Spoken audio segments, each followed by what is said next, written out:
তোমায় বিয়েটা করতে হবে, আর শুধুমাত্র আমাকে একটা বাচ্চা দেওয়ার জন্য। 2 বছরের সংসার হবে আমাদের। 2 বছর পর বাচ্চাকে ছেড়ে তোমাকে চলে যেতে হবে। আমানের কথায় মেঘ ছোটাছুটি বন্ধ করে শীতল দৃষ্টিতে তাকিয়ে আছে।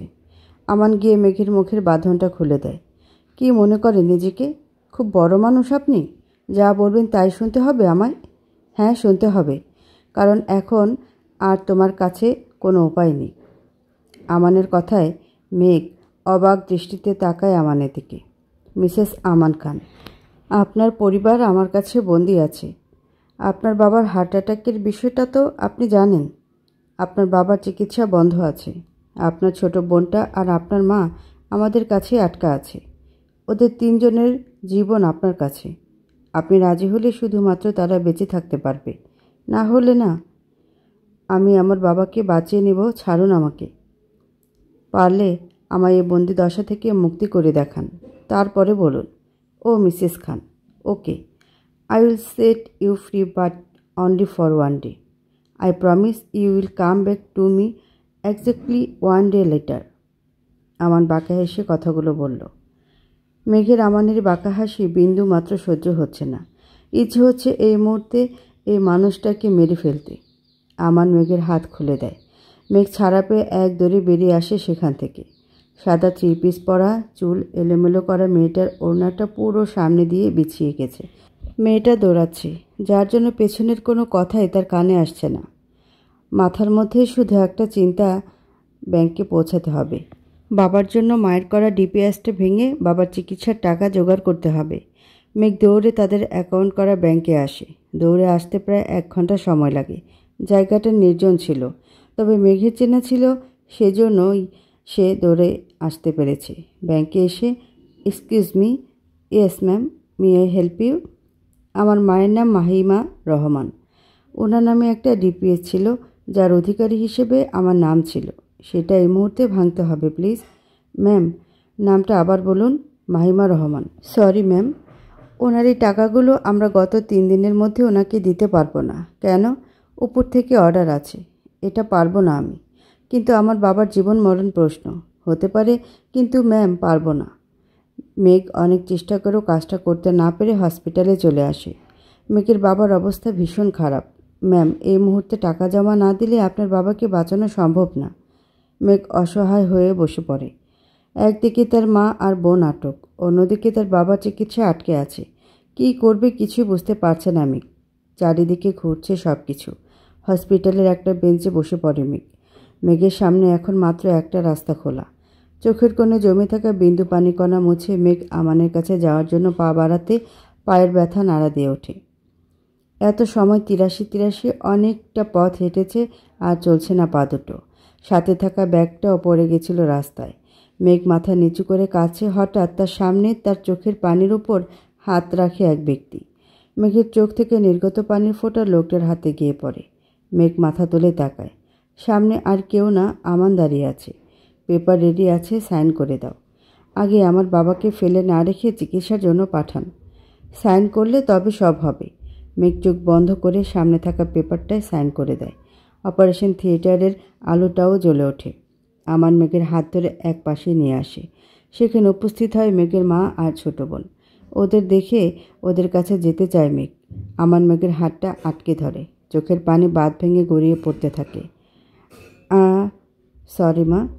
পেছন থেকে টান অনুভব হয় মেঘের হাতে। শেষবারের মতো মা বোনকে দেখে নাও, পরে গিয়ে সুযোগ নাও পেতে পারো। মেঘ একটা পাথরের মতো সব কথা শুনল, কিছুই বলল না। সামনে একটা কাঁটাযুক্ত পথ অপেক্ষা করছে তার জন্য, যেটা পাড়ি দিতে কেউ তাকে সাহায্য করবে না। মেঘ চোখ বন্ধ করে নেয়, আর অতীতের কথা স্মরণে আসতে থাকে। মেঘ পুরো নাম জান্নাতুল মেঘ, মা বাবার 2 মাত্র সন্তানের বড়জন। ইন্টার 2য় বর্ষে পড়া মেয়েটা, ভীষণ চঞ্চল স্বভাবের। মা বাবা আর ছোট বোনটা তার পরিবার না, জীবন বলতে গেলে। বাবা একজন সামান্য সরকারি কর্মকর্তা, কিছুদিন হলো রিটায়ারমেন্টে আসছেন। মাও চাকরিজীবী, একটা প্রাইমারি স্কুলে চাকরি করতেন। কিন্তু হঠাৎ একটা অ্যাক্সিডেন্টে মায়ের পায়ে সমস্যা হয়, যার জন্য চাকরিটা মাকে ছেড়ে দিতে হয়। কোনো মতে সংসারটা চললেও পরিবারের সবার সাথে ভালোবাসায় ভরা দিনগুলো ভালোই কাটছিল। সেদিন শুক্রবার, সব কিছুই ছুটির দিন। রিমির মেঘের ছোট বোন। ইচ্ছে হয়েছে আইসক্রিম খাওয়ার, তাই আপুর সাথে বিকালে বেরিয়ে পড়ে দোকান থেকে আইসক্রিম নিয়ে দুই বোন পার্কের পাশে রাস্তা দিয়ে গল্প করতে করতে আসছে। দুজন হেঁটে বাসায় আসছিল এমন সময় কিছু লোক তাদের ঘিরে ধরে। কি চাই? মেঘ বলল, ম্যাম, আপনাকে একটু আমাদের সাথে আসতে হবে। কোথায়? ভ্রুকুচকে জিজ্ঞেস করলো মেঘ। ম্যাম প্লিজ, আপনি কথা বাড়াবেন না, আমাদের সাথে আসুন, না হলে অর্ডার আছে আপনাকে জোর করে নিয়ে যাওয়ার। আরে, একে কথা নেই বার্তা নেই, আমাকে নিয়ে যেতে চাইছেন আবার ধমকে দিচ্ছেন। মাথা তুলে না আছাড় দিব, রাস্তা ছাড়ুন ওকে ম্যাম। লোকগুলো জোর জবরদস্তি করে মেঘকে নিয়ে আসে, আর রিমি অনেক চেষ্টা করেও আটকাতে পারে না। মেঘকে নিয়ে গেলে রিমি দৌড়ে বাসায় চলে আসে মা বাবাকে কথাটা বলার জন্য। মেঘকে এনে বসানো হয় আমানের সামনে। আমান খান খুবই অল্প বয়সী মাফিয়া হয়ে ওঠা এক বিজনেসম্যান, দেশ থেকে নাম যার বাইরে পর্যন্ত ছড়িয়ে আছে। মেঘ আমানকে সামনে দেখে কিছু সময় তাকিয়ে রয় আমানের দিকে। আসসালামু আলাইকুম। আমান বলল, ওয়ালাইকুম আসসালাম। আমাকে এখানে তুলে আনার মানে কি? একটা ডিল করতে চাই আপনার সাথে মিস মেঘ। আপনি আমার নাম জানলেন কি করে? কেন, খুব কঠিন কিছু আপনার নাম জানাটা? দেখুন, আমাকে এভাবে অসভ্যের মতো তুলে আনার কারণ কি? আপনাকে সভ্যভাবে প্রথমে বলা হয়েছিল, কিন্তু আপনি অসভ্যতার রাস্তাটা বেছে নিয়েছেন। মানে কি? মানে কিছু না। ডিলের কথায় আসি। কিসের ডিল? বেশি কিছু না, 2 বছরের জন্য স্ত্রী আর সন্তানের মা হবার দায়িত্ব নিতে হবে আপনাকে। আমানের মুখে এসব কথা শুনে মেঘ আমানের গালে ঠাটিয়ে এক চর বসিয়ে দেয়। আর কি পেয়েছেন আপনি? এই বিকালের সময় একা একটা মেয়েকে তুলে এনে আপনি আমায় এগুলো বলছেন? আমানের চোখ মুহূর্তে লাল বর্ণ ধারণ করে। আমার নিজের বাম হাতে মেঘের মাথার পেছনে ধরে অন্য হাতে মেঘকে খুব কাছে নিয়ে আসে। মুহূর্তে মেঘের রাগ সব ভয়ে পরিণত হয়। মেঘের ঠোঁট দুটো আঁকড়ে ধরে আমান। মেঘ কিছু সময় ছোটাছুটি করার পরে আমান মেঘকে ছেড়ে দেয়। মেঘ এবার সমস্ত শক্তি দিয়ে আমানকে চর বসিয়ে দেয়, কিন্তু বিপরীতে আমান আবারও মেঘের সাথে একই কাজ করে। আর সাহস করে না চর মারার, না হলে এরপর যা হবে তার জন্য তুমি দায়ী থাকবে। আমানের কথায় মেঘ ভেজা চোখে তাকিয়ে আছে। একটা মানুষ হঠাৎ এভাবে তার জীবনে কি করে আসতে পারে? এটা কি আদৌ সম্ভব? তোমার কাছে ভাবার জন্য সময় আছে, কিন্তু মাত্র 3 দিন। যা করবে 3 দিনে ভাবো। মনে রেখো, তোমার জন্য আমি সব কিছু ধ্বংস করে দিতে পারি। কথাটা বলে আমান সেখান থেকে চলে আসে, আর মেঘকে আমানের লোকেরা বাসায় পৌঁছে দিয়ে আসে। মেঘ বাসায় পৌঁছাতে, কী রে মা, কোথায় ছিলি? রিমি বলল, তোকে কারা তুলে নিয়ে গেছে? কি হয়েছে মা? মাহিমা রহমান উত্তেজিত হয়ে জিজ্ঞেস করলেন। মা, রিমি তোমার সাথে মজা করেছে, তুমি চিন্তা করো না, আমি ঠিক আছি। মানে কি? রিমি, এটা কোন ধরনের অভদ্রতা? রেগে বলে উঠলেন মা। কিন্তু মা, মেঘ রিমিকে ইশারা করে রিমি চুপ হয়ে যায়। রিমি, একটু চা নিয়ে আয়, মেঘ বলল। মেঘ নিজের রুমে চলে আসে। মেঘ চঞ্চল স্বভাবের হলেও ভীষণ চাপা। কখন অতিরিক্ত কষ্ট না হলে তা প্রকাশ করে না। সবাই তাকে ভালোবাসে, ওর কিছু হয়েছে শুনলে সবাই যে কষ্ট পাবে। রিমি চা নিয়ে আসে মেঘের জন্য। আপু, চা দে। তুমি মিথ্যা বললে কেন? বাবা মায়ের উপর এমনি অনেক চাপ, প্লিজ তুই আর কিছু বলিস না, ওরা সহ্য করতে পারবে না। কিন্তু আপু। রিমি, না, ঠিক আছে, তোর যা ভালো মনে হয়। মেঘ চা খেয়ে নেয়। এভাবে চিন্তার মাঝ দিয়ে 3 দিন কেটে যায়। ঠিক 3 দিন পর মেঘ নিজের রুমের বেলকনিতে বসেছিল। হঠাৎ কোনো অচেনা নাম্বার থেকে ফোন আসে। হ্যালো, আসসালামু আলাইকুম। ও আলাইকুম সালাম, মিসেস খান। মেঘ কণ্ঠ শুনে বুঝতে পারে ওপাশের লোকটাকে। মেঘের বুকের মাঝে ধকধক শব্দ তীব্র হতে থাকে। কী চাই? আপাতত শুধু তোমাকে। দেখুন, আমি আপনার এসব ফালতু প্রস্তাবে রাজি নেই। ওকে, সমস্যা নেই। সামনে যা ঘটতে চলেছে তার জন্য তুমি দায়ী। সেদিন আমান শুধু এই কথাটা বলেই ফোনটা রেখে দিয়েছিল। মেঘ সেদিন না বুঝতে পারলেও প্রায় 5 দিন পরে বাবার হঠাৎ হার্ট অ্যাটাকে বুঝতে পারে কি হচ্ছে তার সাথে। হসপিটালে দৌড়েও কোনো কাজ হচ্ছিল না। মেঘকে জানান দিতে আবারও তুলে নিজের কাছে নিয়ে যায় আমান। পরের বার ঠিকই সে তার উদ্দেশ্যে সফলতা লাভ করে। হঠাৎ গাড়ি থামার জন্য মেঘ বন্ধ চোখ দুটো খুলে তাকালো। পাশে বসে থাকা লোকটা তাকে কোলে তুলে নিল। এটা এয়ারপোর্ট। মেঘ অবাক হয়ে আছে। পাশে প্রেসের লোক সমানে ছবি তুলছে। কার্ডটা সামনে দিয়ে অতিরিক্ত লোকগুলোকে সরিয়ে দিচ্ছে আর আমান কোনো গল্পের নায়কের মতো রাস্তা দিয়ে হেঁটে চলেছে। আমানের মুখে কালো মাস্ক। মেঘ খেয়াল করলো তার মুখেও একটা সাদা মাস্ক। কিছু সময় পরে তারা প্লেনে উঠে এলো। প্লেনটা যে শুধুমাত্র আমানের জন্য তা ভেতরে এসে বুঝতে বাকি রইল না মেঘের। প্লেনের ভেতরে কেউ নেই, শুধু দুজন এয়ার হোস্ট ব্যাগগুলো উপরে তুলে রেখেছে।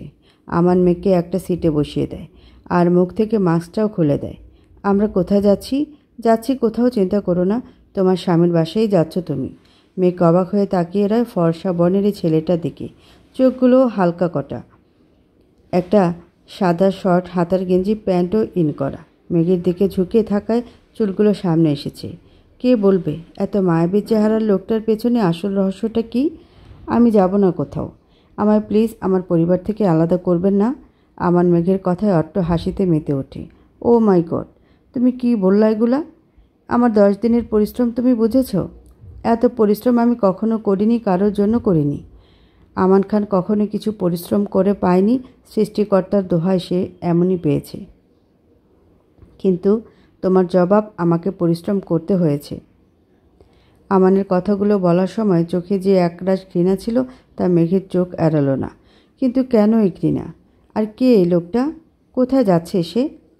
আদৌ কি সুন্দর কিছু অপেক্ষা করছে তার জন্য? কিন্তু উত্তর মেঘের জানা নেই। আমান মেঘের সামনে থেকে সরে এসে মেঘের মুখোমুখি সিটে বসে পড়ে। মেঘ একটা পুতুলের মতো বসে আছে। সাদা চুড়িদারি 3 পিসটাই তার পরনে। চুলগুলো এত ঝামেলায় এলোমেলো হয়ে আছে, কিছুটা গোছানো নেই। আমানও তার এলোমেলো দৃষ্টি মেঘের দিকে রেখেছে। মেয়েটার চোখ বাইরের দিকে। ঘন সাদা মেঘের সাথে তীব্র সূর্যের আলো।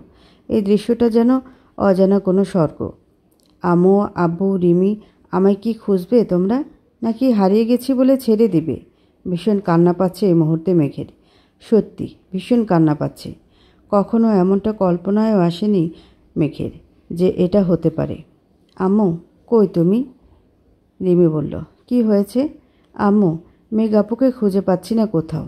মানে কি? ও তো ব্যাংকে গেছিল। হ্যাঁ, কিন্তু কাউন্টারে তো টাকা জমা পড়েছে, তাহলে ওর তো হসপিটালে থাকার কথা। হ্যাঁ, তুই ফোন দে।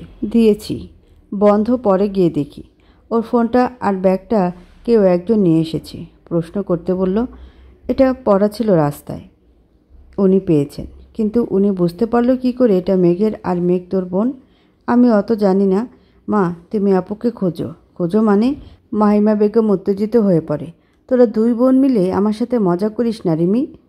এমনি তোর বাবাকে নিয়ে অনেক চিন্তায় আছি। মা, বিশ্বাস করো, মজা করছি না, সত্যি আপুকে পাচ্ছি না। প্রায় 2 ঘন্টা হয়ে গেছে, মেঘের কোনো খোঁজ নেই। মাহিমা রহমান কান্নায় ভেঙে পড়েছে রিমিও সাথে। কি হচ্ছে তাদের সাথে? প্রায় 4 ঘন্টা হতে চলল, মেঘের কোনো খোঁজ নেই। মাহিমা বেগম দৌড়ে পুলিশ স্টেশনে যান, তারা যদি তাকে কোনো হেল্প করতে পারে। কিন্তু পুলিশও বলেছে যে 24 ঘন্টার আগে তারা কোনো রিপোর্ট লিখবে না। এবার সত্যি অসহায় হয়ে আছে দুজন, কিছুই করার নেই। রাত 12টা 30 মিনিট। প্লেনটি গিয়ে ল্যান্ড করেছে সাউথ কোরিয়ার এয়ারপোর্টে। মেঘ বুঝতে পারে এটা তার দেশ নয়, কিন্তু এটা ঠিক কোন দেশ তা বুঝতে পারছে না। আমান গিয়ে মেঘকে আবারও পাঁজো করলে তুলে নেয়। মেঘ চুপচাপ আমানের কলার ধরেই রেখেছে, ভীষণ ক্লান্ত চোখ দুটো। বাংলাদেশের এয়ারপোর্টের মতো এখানের এয়ারপোর্টে ও লোকের সমাহার। মেঘ খেয়াল করে দেখল টিভিতে আমান আর মেঘের বাংলাদেশের এয়ারপোর্টের ছবি দেখানো হচ্ছে আর কোরিয়ান ভাষায় সংবাদ পাঠ করা হচ্ছে। মেঘ অবাক হচ্ছে সব কিছু দেখে, কিন্তু আমান তাকে তোয়াক্কা না করে মেঘকে নিয়ে বাইরে এসে সোজা গাড়িতে উঠল।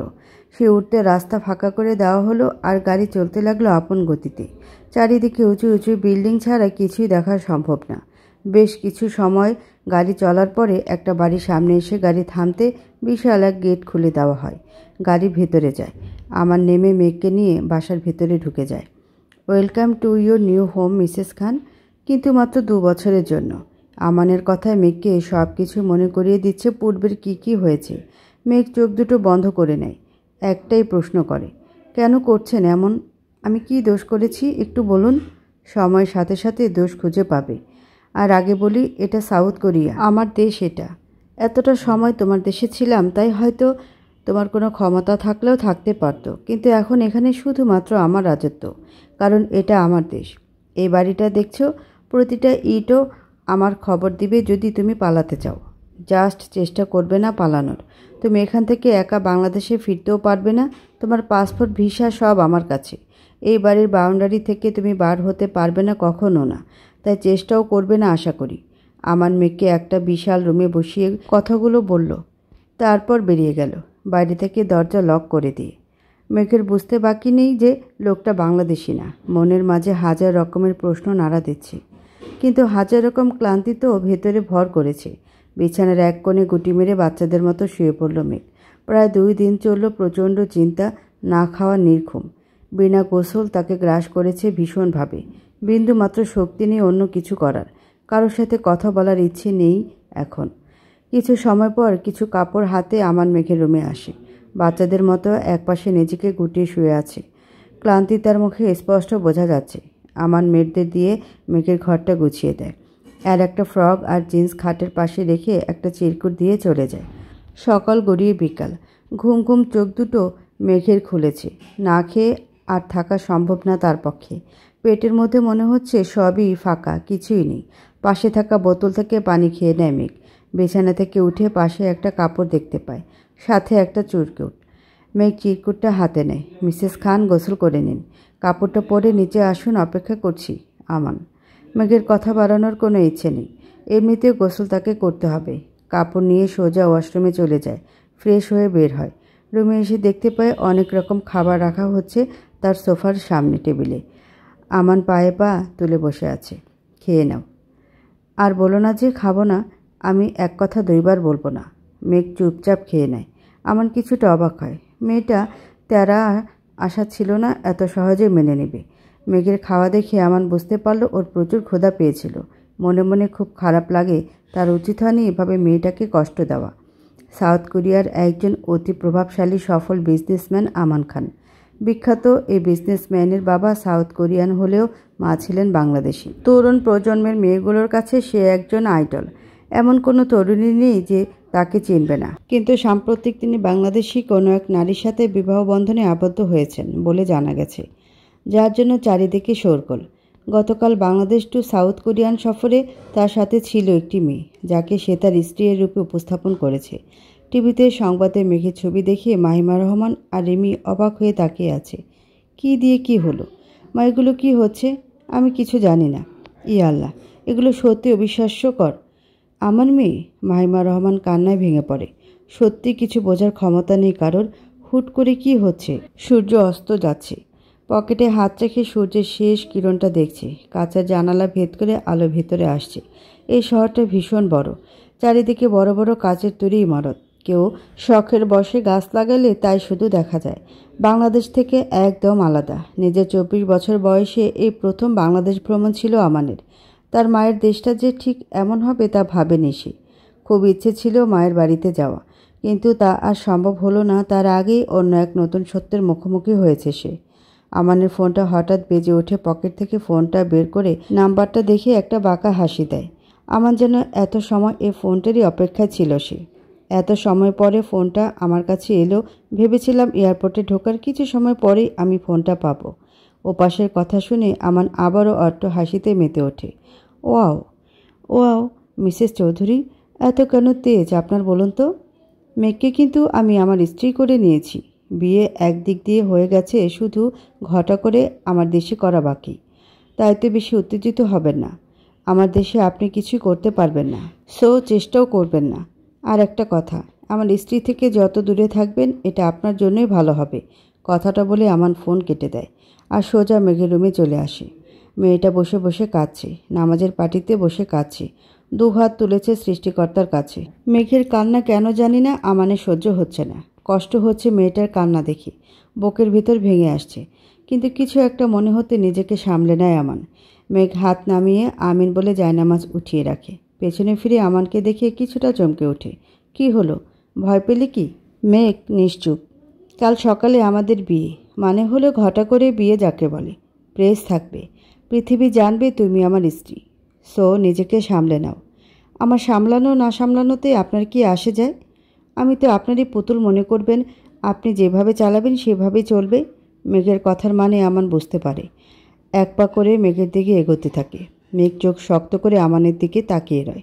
হয়তো ভয়গুলো সব কেটে যাচ্ছে। তুমি তো সাহসী মেঘ, মেঘের এতটাই কাছে চলে গেছে আমান যে আমান থেকে আসা গরম নিঃশ্বাস মেঘের মুখে পড়ছে। ভেতরটা ভয় হিম হয়ে আসছে। লোকটাকে নিয়ে বিশ্বাস নেই, কি করতে কি করে তা শুধু সেই জানে। ভয় পাচ্ছ কেন? তুমি তো সাহসী। আমার অস্বস্তি হচ্ছে, দূরে যান। না, দূরে না, কাছে আসতে বলো। মেঘ মাথা নিচু করে রেখেছে। পেছনের দেয়াল নড়ার জায়গা নেই। আমান একধানে মেঘের দিকে তাকিয়ে আছে। চুলগুলো খোলা, তার মুখের উপরে আছে কিছু চুল। মেয়েটা মাথা নিচু করে থাকায় হালকা আলোতে যেন বেশি চমক দিয়ে উঠছে তার চেহারাটা। খুব ইচ্ছে হচ্ছে বলতে, তুমি এত সুন্দর কেন, কিন্তু আমান তা বলতে পারছে না। মেঘের সামনে থাকা চুলগুলো কানের কাছে গুজে দিল আমান, আর কানে একটু ভালোবাসা এঁকে দিল। মেঘ কেঁপে উঠল। তোমার চুলে একটা মাতাল করা ঘ্রাণ আছে জানো তুমি। মেঘ নিশ্চুপ। আমান সরে আসে, আর মেঘ সেখানেই দাঁড়িয়ে থাকে। ছেলেটার পরনে ছিল সাদা শার্ট, ইন করে হাতা ফোল্ড করা, আর কালো প্যান্ট। ছেলেটা যাই পরে তাতেই সুন্দর লাগে, কিন্তু কর্ম মানুষের আসল গুণ। আমানকে ক্লিন শেপে দেখতে ভীষণ বাচ্চা বাচ্চা লাগে। আচ্ছা, উনি এমন কেন খোঁচা খোঁচা দাড়িতে? কি সুন্দর লাগতো না? মেঘ সব ভাবনা বাদ দিয়ে রাতের আকাশের তারা দেখতে ব্যস্ত হয়ে যায়। রিমি মেঘের ছবি নিয়ে বসে আছে। নিজের জীবনে কখনো বোনের থেকে আলাদা থাকেনি সে। আকাশের দিকে তাকিয়ে শুধু মেঘের কথা ভাবছে, আর সুনয়না আঁখি দুটো থেকে টুপ টুপ করে পানি পড়ছে। আপু, কই গেলি হঠাৎ করে? তোর না আমার সাথে পূর্ণ চন্দ্র দেখার শখ ছিল? তুই না ভালোবাসতি রাতের আকাশ দেখতে আমার সাথে? আমাকে ছেড়ে এভাবে না বলে কোথায় চলে গেলি আপু? তোকে ছাড়া আমার ভীষণ কষ্ট হচ্ছে। আমি তোকে ভীষণ ভালোবাসি আপু, প্লিজ ফিরে আয়। আমি একা হয়ে গেছি, ভীষণ একা হয়ে গেছি। রিমি কাঁদছে আর কথাগুলো বলছে। হঠাৎ তার দরজায় কারোর উপস্থিতি টের পেয়ে পেছনে ফিরে। ওদিকে জানালার কাজ ভেদ করে আসছে আকাশের চাঁদ। আজ পূর্ণ চন্দ্র উঠেছে। রিমির সাথে সবসময় আকাশের চাঁদ দেখত মেঘ। রিমি থেকে আজ মেঘ অনেক দূরে, এতটা দূরে যে কখনো কি আদৌ আবার ফিরে দেখা হবে কি না তা জানা নেই। রিমি, তুই কি ভুল বুঝলি আমায়? আমান পেছন থেকে মেঘকে দেখছে। চোরগুলো কোমর পর্যন্ত মেয়েটার। পেছন থেকেও যে তার স্ত্রীকে এত সুন্দর লাগে তা আমানের জানা ছিল না। স্যার, আপনার কল। পেছন থেকে হঠাৎ কারোর কণ্ঠ শুনে আমানের ধ্যান আসে। গার্ডের থেকে ফোনটা নিয়ে নিজের রুমে চলে যায় আমান। মেঘের রাত কাটে নির্ঘুম, আমানের কাটে মেঘকে ভেবে। সকালে সূর্য উদয় হয়। মেঘ ঠিক সেখানেই বসে আছে, রাত জাগা পাখির মতো। দুটো চোখ আজ বন্ধ হয় একটু ক্ষণের জন্যও। তখন সকাল 10টা। কিছু মেয়ে হঠাৎ করে মেঘের রুমে আসে। এরা যে ভিনদেশি তা বুঝতে পারছে Megh. Ma'am, you finish your work, please give us some time to make you. Megh চুপচাপ করে তাদের কথা মেনে নিল। না নিয়েও হয়তো আর কোনো উপায় নেই। মেঘকে একটা সাদা গাউন পরানো হয়েছে, আর হালকা একটা কানের দুল আর পেন্ডেন্ট পরিয়ে সাজানো হয়েছে। এটা তো খ্রিস্টানদের বিয়ের সাজ। মেঘ চুপচাপ হয়ে বসে আছে, শুধু দেখছে কি করা হচ্ছে। সবই সাদা করা হয়েছে, শুধু মেঘের ঠোঁটে গাঢ় লাল লিপস্টিক দেওয়া হয়েছে। মাথার উপরে সাদা ওড়না, হাতে ফুল ধরিয়ে দেওয়া হয়েছে। Ma'am, come with us please. মেঘকে নিয়ে বাইরে আসা হলো। পুরো বাড়ি সাজানো হয়েছে, হাজার রকমের ফুল এবং লাইট, কিন্তু সবই সাদা। সিঁড়ির কাছে আসতে একটা লোক আমার পাশে দাঁড়ায়। আমি লোকটার দিকে তাকিয়ে বোঝার চেষ্টা করি সে কে, কিন্তু না, আমি বুঝতে পারলাম না সত্যি সে কে। লোকটা আমার হাত ধরে নিচে নিয়ে এলো, এনে আমানের সামনে দাঁড় করালো। আমার লোকটার হাত থেকে আমার হাতটা নিজের হাতে নিল। আর এখানে মুসলমান ধর্ম অনুসারে বিয়েটা হয়ে গেল। বাধা পড়ে গেলাম লোকটার সাথে। হয়তো তার কাছে 2 বছরের জন্য, কিন্তু আমার কাছে এটা সারা জীবনের জন্য। এখানে অনেক মানুষ, সবাই ফর্মাল পোশাকে। এখানে সংস্কৃতি আর আমাদের সংস্কৃতি একদমই আলাদা। আমি বসেছিলাম, আমার পাশে আমান বসে আছে। হঠাৎ সামনে থেকে কেউ এসে আমায় জড়িয়ে ধরল। আমি বুঝে ওঠার আগে রিমি বলে উঠল, আপু, তুই এমন কেন বলবি? মেঘের চোখ ঝাপসা হয়ে আসছে। এটা যে রিমি তো বুঝতে বাকি নেই মেঘের। কিন্তু ও এখানে কি করে এলো? ওকে আনলো কে? রিমি, তুই? রিমি মেঘকে ছেড়ে মেঘের সামনে আসে। হ্যাঁ, আমি। কোথায় চলে এসেছিস এটা আমায় ফেলে না বলে? বল, কেন এসেছিস? মেঘ নিশ্চুপ। কি উত্তর দিবে? উত্তর দেওয়ার মতো কিছু প্রশ্ন যে সে করেনি। পাশ থেকে আমান উঠে এসে রিমির পাশে দাঁড়ায়। আরে, আপনি তো বাংলাদেশি ভাষায় আমার শালি হন, তাই না? তার মানে আমার বোনের মতো? ও সরি, বোনের মতো না, বনি। তাহলে ভাইয়ের বিয়েতে এত কান্নাকাটি কেন? রেমি অবাক হয়ে তাকিয়ে আছে আমানের দিকে। আপনি আমায় নিতে পাঠিয়েছিলেন? হ্যাঁ, আমি। কারণ তুমি তোমার বোনকে ভীষণ ভালোবাসো। আর তোমার বোনের বিয়েতে তুমি নেই, এটা তো হয় না। মেঘ অবাক হচ্ছে আমানের কথা শুনে। ছেলেটার মাথায় কী চলে তা বোঝা সত্যি মুশকিল। কি হচ্ছে তা এখন অন্তত বোঝা ভীষণ মুশকিল। বিয়ের অনুষ্ঠানটা শেষ, রাত 8টা বাজে। মেঘ রিমির সাথে একটা ঘরে বসে আছে।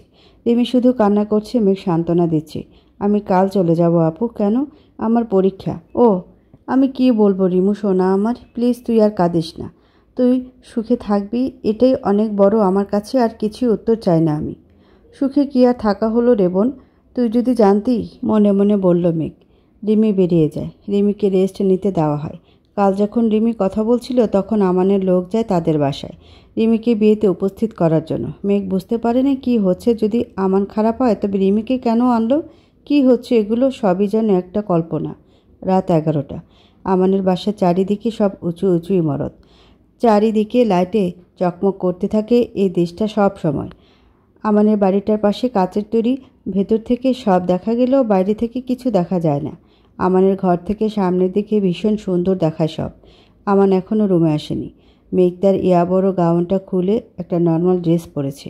ভালো লাগছে না কিছুই। ইচ্ছে হচ্ছে রিমির কাছে থাকতে, কিন্তু তার কাল বাসায় যেতে হবে, আর এখন সে ঘুম না ঘুমালে যে কাল জার্নি করতে পারবে না। মেঘ জানালার কাছে দাঁড়িয়ে আছে। হঠাৎ কারো কোমল স্পর্শ তার কোমরে টের পেল। পেছনে উপস্থিত লোকটার পারফিউমের ঘ্রাণটা মেঘের চেনা। এতই কাছে কাছে থেকেছে যে এতদিন তাকে বেশ অনেকটাই চেনা হয়ে গেছে। মিসেস খান, আমার দায়িত্ব আজ থেকে আপনার। মানে, আমার বিয়েকে আমি ছুটি দিয়ে দিয়েছি। এখন থেকে আমার পার্সোনাল সব কিছুর খেয়াল আপনি রাখবেন। আমার খাওয়া, আমার ঘুম, আমার অফিস মিটিং কয়টায়, আমার টাই বেঁধে দেবেন, আমার শার্ট ইন করে দিবেন, আমার চুল ঠিক করে দিবেন, আমার ব্লেজার পরিয়ে দিবেন। আমার খাওয়ার সময় কি খাবো তা শুধু আপনি রান্না করবেন। ও হ্যাঁ, আমার খাবারটাই শুধু আপনি রান্না করবেন, আর কেউ না, ওকে? তোমার বাবা ঠিক আছেন, কাল কথা বলে নিও। তোমার মাও ঠিক আছে, সবাই সুস্থ আছে, সো নো চিন্তা। আর হ্যাঁ, সব থেকে গুরুত্বপূর্ণ, আমার বাবা হওয়ার দায়িত্বটাও আপনার সব থেকে বড় দায়িত্ব। কিন্তু আজ আপনি আমাকে ঘুম পাড়িয়ে দেবেন। মানে, আপনার এই মিষ্টি চুলের ঘ্রাণে আমি ঘুমাবো। আমান কথাগুলো শেষ করে আমায় নিয়ে বিছানায় শুয়ে দিল, আর আমান চুলে মুখ গুজে দিল। আমার পেট জুড়ে ধরেছে এক হাতে। তার গরম নিঃশ্বাস আমার গলায় পড়ছে। বারবার কেঁপে উঠছি আমি। সে আমায় একটা চুমু দিল গলায়, তারপর চোখ বন্ধ করে নিল। প্রতিটা মেয়ে চায় তার স্বামী তাকে অনেক ভালোবাসুক। আমার ক্ষেত্রে কিন্তু ব্যতিক্রম নয়। আমিও চাই আমার স্বপ্নগুলো তার হোক, আমায় অনেক ভালোবাসুক, আমার পরিবারের দায়িত্ব নিক সে। কিন্তু তা কি আদৌ সম্ভব? যা চেয়েছি তাকে আদৌ পেয়েছি? মেঘ চোখ বন্ধ করে নেয়। মেঘের কপাল ভীষণ ভালো, লোকটা তাকে ভীষণ ভালোবাসে। কিন্তু আফসোস, মেঘ লোকটাকে ভীষণ ঘৃণা করে, সাথে ভয়ও পায়। কথায় আছে, ঘৃণা ভয় যেখানে, ভালোবাসা সেখানে বাসা বাঁধতে পারে না। মেঘ চোখ বন্ধ করে নেয়। এক অসম্ভব সুন্দর ঘ্রাণ তার নাকে আসছে, আর সে ঘ্রাণ তাও পাশে থাকা লোকটার থেকে আসছে। নড়বার কোনো অবস্থা নেই। লোকটা তাকে আষ্টে পৃষ্ঠে জড়িয়ে রেখেছে। মেঘ কিছু সময় পর ঘুমিয়ে যায়। বাংলাদেশ। একটা মহিলা আমানের ছবির কাছে গিয়ে তীর মারছে। একটা, দুইটা, তিনটা, প্রায় 5-6টা তীর মারার পর চিৎকার দিয়ে ওঠে, এই ছেলে আমার থেকে কি করে জিততে পারে? কি করে? কিভাবে সম্ভব? এতগুলো বছর যাকে আমি লুকিয়ে রেখেছি, যার জন্য আমি এত বছর চেষ্টা করেছি, তা সব শেষ হয়ে গেল। আহ আ কি করে সম্ভব এটা? মেঘের খোঁজ তোকে কে দিল আমান? কে দিল? সব শেষ করে দেব আমি। আমার কাজ হাসিল না হলে আমি মেঘকে মেরে দেব, শেষ করে দিব সব। মহিলাটার পাশে থাকা কিছু গার্ড মহিলাকে পানি এগিয়ে দেয়। মহিলা পানি খেয়ে নেয়। খোঁজ চালাও, কোরিয়ার রাজধানী সিওলে আছে ওরা। আমানের দুর্বলতার খোঁজ লাগাও, আমানের বাড়ির খোঁজ লাগাও, আমার প্রতি মিনিটের খবর চাই। মহিলা কথাগুলো তার গার্ডদের বলে বেরিয়ে গেল। মাঝরাত, রাত 3টা। হঠাৎ শুকনো কাশি শুরু হয় মেঘের। চোখ আপনা আপনি খুলে যায়। পাশে থাকা পানি আনতে গেলে আমানের হাতের বাঁধন তাকে আটকে ধরে। মেঘ সেটাকে আলগা করার চেষ্টা করতে আমান উঠে যায়। কি হয়েছে? মেঘের কাশি হচ্ছে, কিছু বলতে পারছে না। আমান জলদি উঠে বসে, পাশে রাখা পানি এনে মেঘের হাতে দেয়। নাও, খেয়ে নাও। মেঘ পানি খেয়ে নেয়। কিছু সময় পর কাশি বন্ধ হয়ে যায় মেঘের। তুমি ঠিক আছো? কি হয়েছিল? জানি না। মানে, হঠাৎ গলা খুসখুস করছিল। ও, আমান গিয়ে শুয়ে পড়ে। মেঘ উঠে ওয়াশরুমে গিয়ে তারপর এসে আমানের বিপরীত দিকে শুয়ে পড়ে। আমান গিয়ে আবারও মেঘকে জড়িয়ে ধরে। মেঘ কিছু বলতে গিয়েও চুপ হয়ে যায়। কি বলবে, এইভাবেই ঘুমিয়ে যায় দুজন। সকালে মিষ্টি একটা রোদ এসে মেঘের মুখের উপর পড়ে। মেঘ ঘুমিয়ে আছে। মায়াবী ঘুমন্ত চোখ দুটো আমানের বুকের মাঝে আছে। এটা কি স্বর্গ? পৃথিবীতে বেঁচে থাকাকালীন যে সুখটুকু প্রাপ্য সেটাই এটা। আমান চোখ সরাতে পারছে না মেঘের থেকে। মিষ্টি এই মেয়েটা বাংলাদেশি হলেও কিছুটা কোরিয়ানদের মতোই।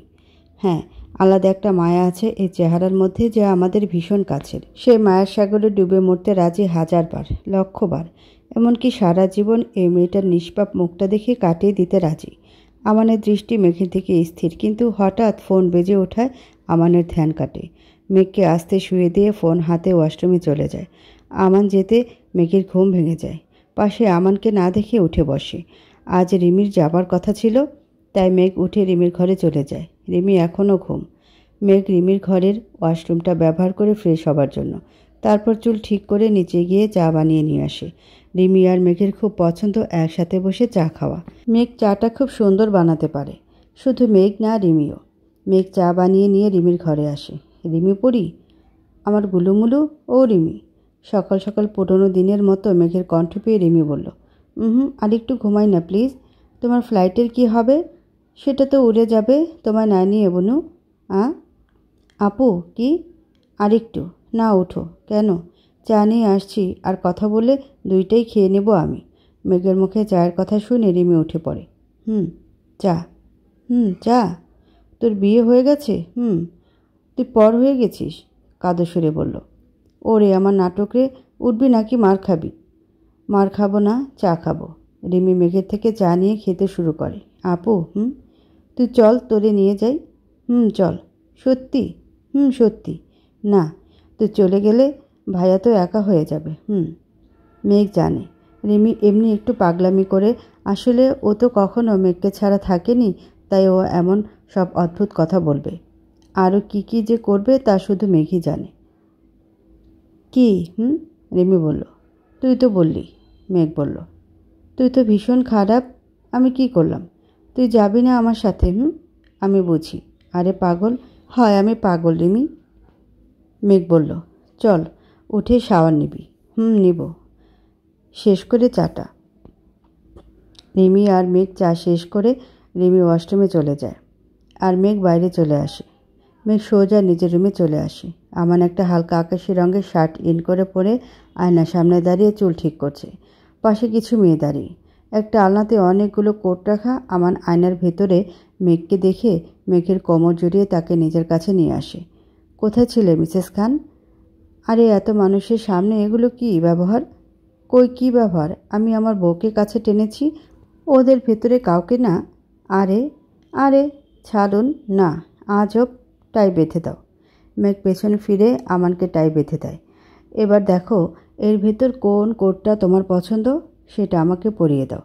আমি কি করে বুঝবো এগুলো? বোঝা লাগবে না, যা ইচ্ছে।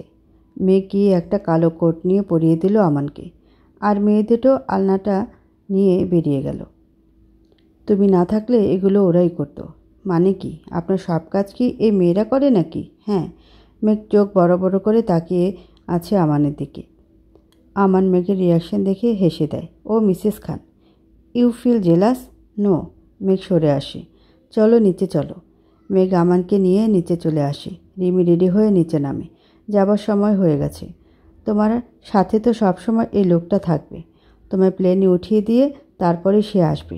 আর এয়ারপোর্ট থেকে তুমি তো বাসা চিনবে। হ্যাঁ ভাইয়া।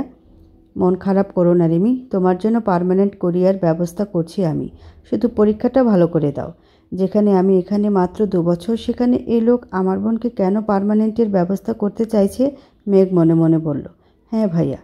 মেঘ, আমান আর রিমি একসাথে ব্রেকফাস্ট করে নেয়। আমান আর রিমি বেরিয়ে যায়। মেঘের মনটা ভীষণ খারাপ হয়ে যায়। আমান রিমিকে নিয়ে সোজা এয়ারপোর্টে যায়, আর মেঘ রুমে চলে আসে। সত্যি একা একা ভালো লাগছে না। পুরো বাড়িতে সব সার্ভেন্ট যার যার কাজে, শুধু মেঘ বসে বসে বোরিং সময় কাটাচ্ছে। মেঘ ওয়াশরুমে গিয়ে গোসল করে বেরিয়ে আসে। মাথায় তোয়ালে পেঁচিয়ে সব জায়গায় ঘোরাফেরা করতে থাকে। বাড়িটা বিশাল বড়। হাঁটতে হাঁটতে সব নতুন কিছুর সাথে পরিচিত হচ্ছে মেঘ। আমানের ড্রেস একটা রুমে রাখা, আমানের জুতা আরেকটা রুমে রাখা। এবং আরেকটা রুমে গিয়ে মেঘ তো অবাক, এখানে সব স্কিন কেয়ার প্রোডাক্ট। আল্লাহ, এরা এত সুন্দর, তাও এদের এগুলো লাগে। কি করা যায়? মেঘের মাথায় একটা বুদ্ধি আসে। আরে, আগে তো ভেবে দেখিনি, আমি তো রান্না করতে পারি। মেঘ সোজা কিচেন রুমে চলে যায়। মেঘ সুন্দর করে রান্না শুরু করে। রান্না শেষে রুমে এসে দেখে 2টা বাজে। বেশ অনেকটা সময় কেটেছে রান্না করে। মেঘ অজু করে নামাজ পড়ে নেয়। আর কিছু সময় পরে আমান আসে। তুমি রান্না করেছো কেন? মেঘ যায় নামাজ রাখছিল। হঠাৎ আমানের কণ্ঠ শুনে মেঘ পেছনে তাকায়। আপনি কি করে জানলেন? কেন, তোমায় তো আগেই বলেছি এই বাড়িতে কী হবে না হবে সবই আমার জানা। সময় কাটছিল না। সমস্যা নেই, তোমার সময় কাটার ব্যবস্থা করছি। ভার্সিটিতে ভর্তি হবা। কাল থেকে আর এখানে না, টুইটাই পড়ালেখা না। ভর্তি হয়ে তারপর বোঝো কেমন লাগে। মেঘ অবাক হয়ে আমানের দিকে তাকিয়ে আছে। লোকটা রান্না করেছি বলে রেগে গেছে কেন? এতে রাগার কি হলো? আজব তো। হ্যাঁ, ভালো হবে, আমার সময় কেটে যাবে। হ্যাঁ, দেখো কেমন মজা। আপনি কি রেগে আছেন? কেন? মনে হচ্ছে। তাহলে তাই। মেঘকে কাছে টেনে নিয়ে, আরে এটা কেমন রাগ? ভালোবাসার রাগ। মানে ভালোবাসা, বুঝতে পেরেছ? মেঘের গলায় মুখ গুজে। মেঘ অবাক হয়ে আমানের দিকে তাকিয়ে আছে। কি আজব? কোথায় আজব? তো ফ্রেশ হয়ে আসুন, খাবার খান। তুমি যা রান্না করেছো তা কি বাংলাদেশি খাবার? অবশ্যই। তাহলে চলো।